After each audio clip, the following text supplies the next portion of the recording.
Hello and welcome to my channel where I cover stocks and indices on a daily basis. Now in this video, I've covered Chambal Fertilizers and Chemicals, a mid-cap stock of the Birla Group. Now, before I go further, I had covered Chambal on 1st January in my Vision 2024 top 12 stocks, which I felt were going to give fantastic investing returns. The link to that video is there in the description box. Apart from that, you can go to my channel and go through the playlist where I've covered several other stocks also. Now, Chambal is into the production of urea. Apart from some other fertilizers and agri products, it has a joint venture for phosphoric acid in Morocco. It has 13% of the country's urea production is managed by them. It caters to farmers in 10 states, mainly lead supplier in Rajasthan, MP, Punjab, and Haryana. It has 200 regional offices, 4,000 dealers, and around 60,000 plus retailers. All its three plants are in Kota, Rajasthan, and it is setting up another plant there itself in Kota, where the production will commence from 2025. In January this year, it did a buyback at 450 rupees per share for an aggregate amount of 700 crores. It has a market cap of 16,249 crores, a return of equity of 17.8%. The trailing 12-month PEG ratio is at 0.05. It has reduced its debt in quite considerably and is paying a healthy dividend payout of 24%. But the stock is seeing a declining revenue for the last 3 quarters, and it seems to be getting into the trend of some non-core income returns. Promoter holding at 60.2%, but of that, 25% is pledged. FII holding 15%, which is fairly high. Domestic institutions hold 7%, while the public holds 17.25%. The stock has made it into the Slater Principal scanner for top pick stocks and has a high Piotrowski score of 8. Now let's look at the charts and try to decode what lies ahead.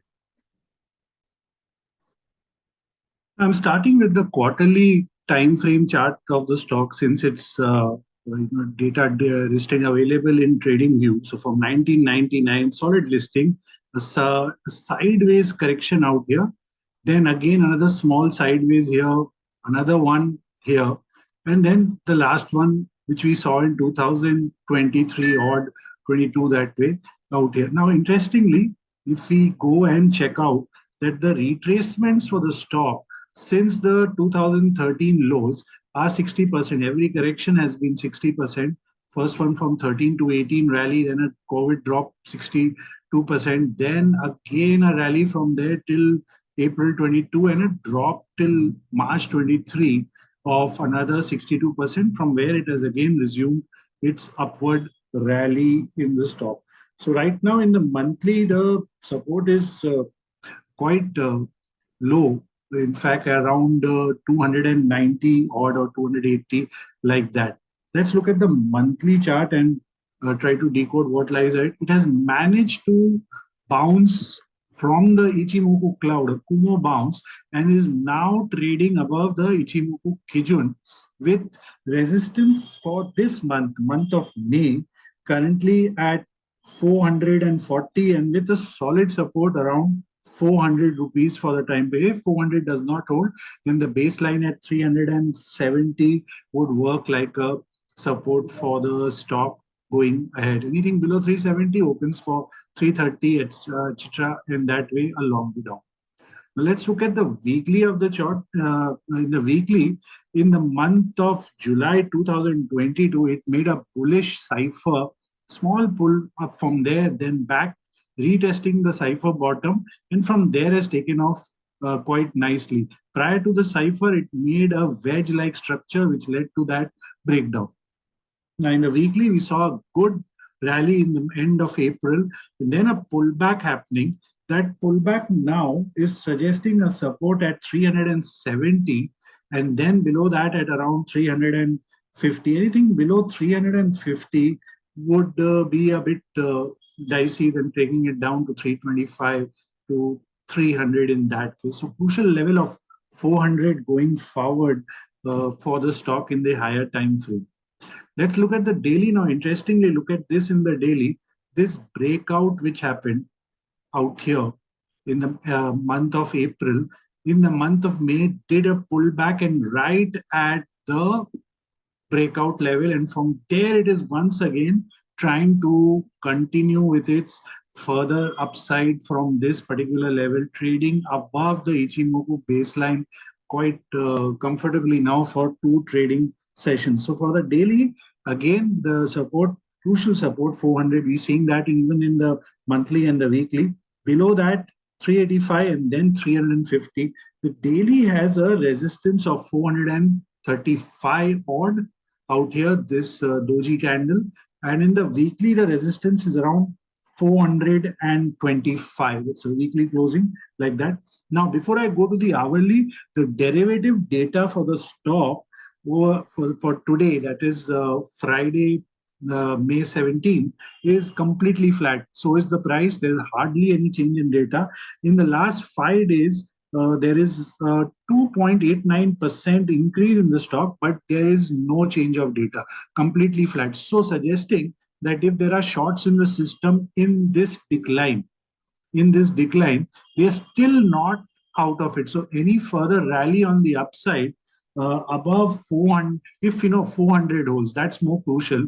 And above 400, and which I'll come to the 15 60-minute time frame, so will lead to short covering if that were to happen. So before going below to the hourly to look for that trigger, the option data is suggesting a lot of unwinding of puts in the stock because of this decline, and but at the same time the data is showing a lot of call rating with just if we don't consider tomorrow's 2 hour session, there are only 8 more trading sessions left for the May settlement.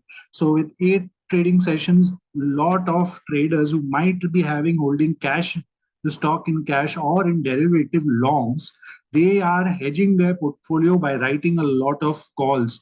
And most of the bearish aspect, yes, the puts are still active, but a decent quantity of put unwinding has taken place today in the stock. So at least some change in that scenario, that the trader and the hedge investors are looking at it from an angle that it may not go down that much, then the put will melt. Otherwise, they would have not exited their puts.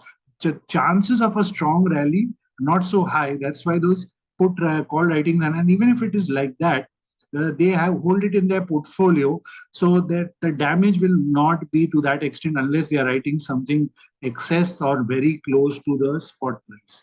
Now let's look at the hourly. In the hourly time frame, the 415 looks like a resistance to me.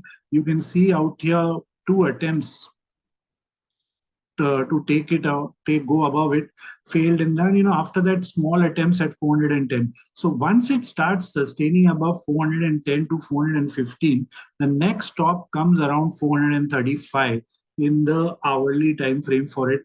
The hourly support currently at 400, again very very crucial. 400 does not hold, then we are coming down to this particular level. And if you even look at the hourly, once it starts sustaining above 415, we would call this a double bottom structure in the lower time frame, which would be good news for traders and investors. Now that we've spotted the levels of support on the way and interim resistance, let's try to analyze what could be our possible targets in the stock. And again, before I go into the higher level targets above 435, 440, look at the weekly double bottom scenario also. And it's already broken above this. So in harmonics, we have a double bottom pattern, which is a dragon pattern. So the stock has activated a bullish harmonic dragon pattern. So based on that, there is still more upside possibility. So let's look at the possible upside targets based on harmonics as well as Ichimoku. So those targets are, first is yes, at 480 to $500, which is near the all-time high of the stock, which was 490. So 490, 500 would be the first major thing above 435. And above that, you could go all the way to 600, which is the next Fibonacci and Ichimoku and the harmonic projected level for the stock. So overall, looks very, very good as long as that crucial 400 level for extreme short term. Otherwise, down to 370, 80 were to be held in this stocks case. So I hope this video is of help to you. So please do like it, share it, and do subscribe to my channel for regular stock updates. A disclaimer, this is not a trading or investing advice. This video is purely based on educational basis, based on the multi-time frame study of Ichimoku, of harmonic trading patterns derived out of Fibonacci, and normal candlestick theories. So please, whatever decision you take regarding your trading and investing, please kindly do a proper detailed study, manage your risk, and always respect the support and resistance levels. With that, I end this video. Happy investing.